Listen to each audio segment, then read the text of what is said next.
আসসালামু আলাইকুম। সন্ধে ৭টা, বাংলাদেশ বেতার, রাজশাহী। স্থানীয় সংবাদ পড়ছি মোহাম্মদ আসাফুদ্দৌলা।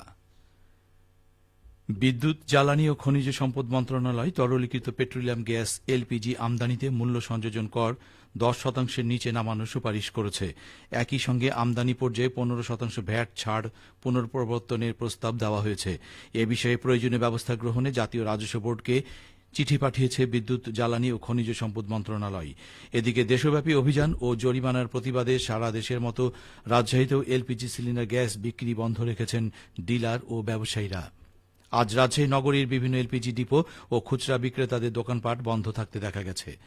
এলপিজি ব্যবসায়ীরা জানান, দাবি আদায় না হওয়া পর্যন্ত তারা সারা দেশে এলপিজি সিলিন্ডার সরবরাহ ও বিক্রি বন্ধ রাখবেন। এ সিদ্ধান্তের ফলে বাসাবাড়িতে সিলিন্ডার গ্যাস ব্যবহারকারী সাধারণ মানুষ সহ হোটেল, রেস্তোরাঁ ও বিভিন্ন ব্যবসা প্রতিষ্ঠানের মালিকরা চরম সংকটে পড়েছেন। রাজশাহীর পুঠিয়ায় অনুমোদনহীন একটি কসমেটিক্স কারখানায় অভিযান চালিয়ে ৫০,০০০ টাকা অর্থদণ্ড, অনাদায়ী ৩ মাসের কারাদণ্ড দিয়েছেন ভ্রাম্যমাণ আদালত।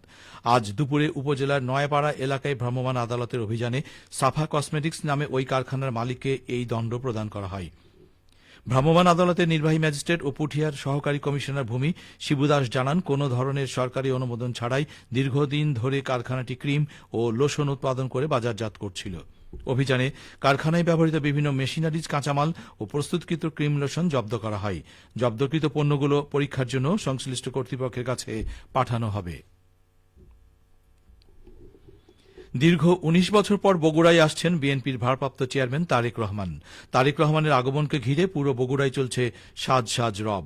বগুড়ায় নেতাকর্মীদের মধ্যেও দেখা যাচ্ছে ব্যাপক উচ্ছ্বাস।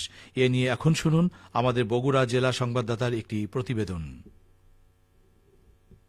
দীর্ঘ ১৯ বছর পর নিজ জেলা বগুড়ায় আসছেন বিএনপির ভারপ্রাপ্ত চেয়ারম্যান তারেক রহমান।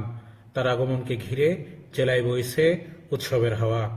১১ জানুয়ারি তার এই সফরকে কেন্দ্র করে নেতাকর্মী সহ সাধারণ মানুষের মধ্যে দেখা যাচ্ছে উচ্ছ্বাস। তারেক রহমানের আগমনকে ঘিরে জেলা বিএনপির কার্যালয় এবং তারেক রহমানের দলীয় অফিস সাজানো হচ্ছে।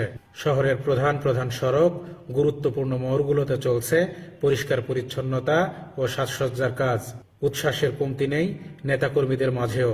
সবাই তারেক রহমানকে বাংলাদেশের মধ্যে সবচেয়ে স্মরণীয় করে রাখতে যা যা করার দরকার সবই তারা করবে এবং আমরা জেলা যুব দল অবশ্যই সেটাতে শরীক হব ইনশাআল্লাহ। আমরা বগুড়া জেলার থেকে সর্বস্তরে সাধারণ মানুষ তাকে বরণ করে নিব।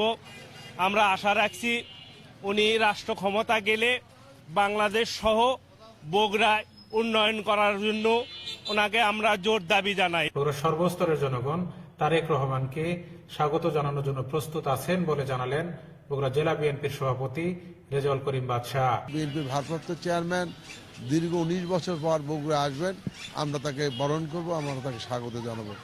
বগুড়াবাসী এবং বগুড়ার সর্বস্তরের জনগণ উন্মুখ হয়ে আছে, অধীর আগ্রহ অপেক্ষা করছে যে তাদের প্রিয় সন্তানকে কখন তারা বরণ করে নেবে, গ্রহণ করবে। ১২ জানুয়ারি সকালে বিএনপির প্রয়াত চেয়ারপারসন বেগম খালেদা জিয়ার রুহের মাগফিরাত কামনা করে আয়োজিত গণদোয়া মাহফিলে যোগ দেওয়ার কথা রয়েছে তারেক রহমানের।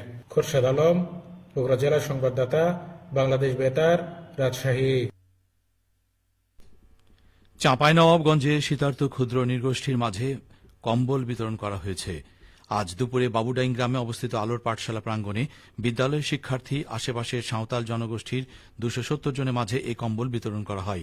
Halt Prize at ULAB প্রকল্পের সোশ্যাল রেসপন্সিবিলিটি প্রোগ্রামের আওতায় এসব কম্বল বিতরণ করা হয়। সংস্থাটির ডেপুটি টিম লিডার AHM মুনাইমুল আজম ও স্পেশাল আউটরিচ গেস্ট ইসরাত জাহান মিম উপস্থিত ছিলেন। মাধ্যমিক স্কুল পর্যায়ে নাটোর সদর উপজেলার ৫৪তম শীতকালীন ক্রীড়া প্রতিযোগিতা আজ শেষ হয়েছে। বিকেল ৪টায় নাটোর সদর উপজেলা মিনি স্টেডিয়ামে বিজয়ীদের মধ্যে পুরস্কার ও সনদ প্রদান করেন নাটোর সদর উপজেলা নির্বাহী অফিসার মোহাম্মদ আরিফ আদনান। প্রতিযোগিতায় cricket, badminton, volleyball, table tennis, basketball, cycling, athletics ইভেন্টে বালক ও বালিকা পর্যায়ে গত ৫ই জানুয়ারি থেকে খেলা অনুষ্ঠিত হয়। আজ ইভেন্টসমূহের ফাইনাল অনুষ্ঠিত হয়। সবশেষে আবহাওয়া। আজ রাজশাহীতে সর্বোচ্চ তাপমাত্রা ছিল 21.3 ডিগ্রি এবং সর্বনিম্ন 9.4 ডিগ্রি সেলসিয়াস। সন্ধে 6টায় বাতাসে আপেক্ষিক আর্দ্রতার পরিমাণ ছিল 73%। রাজশাহী ও পার্শ্ববর্তী এলাকায় আগামীকাল সূর্যোদয় ভোর 6:51। সংবাদ শেষ হল। আমাদের পরবর্তী স্থানীয় সংবাদ প্রচারিত হবে আগামীকাল সকাল